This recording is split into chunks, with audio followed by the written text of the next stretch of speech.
বড় মনের মানুষ হওয়ার থেকে বড় লোক হওয়াটাই যেন সমাজের একটা অন্যতম ট্রেন্ড হয়ে দাঁড়িয়েছে।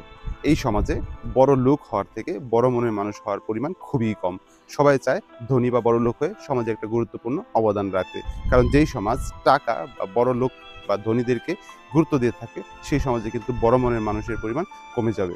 এবং ধনী বা বড়লোক হলে আপনি বড় মনের মানুষ হতে পারবেন না, সেটাও কিন্তু ঠিক নয়। সুতরাং আমাদের ধনী বা বড়লোক হওয়ার পাশাপাশি যেন সবাই বড় মনের মানুষ হতে পারি, সেদিকে কিন্তু খেয়াল রাখা উচিত। এই সমাজে ধনী হন, গরিব হন, কিন্তু বড় মনের মানুষ হতে পারলে সমাজের জন্য কিছু না কিছু করা যাবে। কিন্তু বর্তমান সমাজে এই অধঃপতন, বর্তমান সমাজে এত সমস্যা, এর একটা অন্যতম কারণ হচ্ছে বড় মনের মানুষ পাওয়া যায় না। কারণ বড় মনের মানুষগুলো সমাজের জন্য কিছু না কিছু করে থাকে এবং বড় মনের মানুষকে দেখে অন্যান্যরাও কিন্তু ইন্সপিরেশন পায় যে আমাকে তাদের মতো কিছু একটা করতে হবে। সুতরাং আসুন আমরা বড়লোক বা ধনী হওয়ার চেষ্টা না করে বড় মনের মানুষ হওয়ার চেষ্টা করি।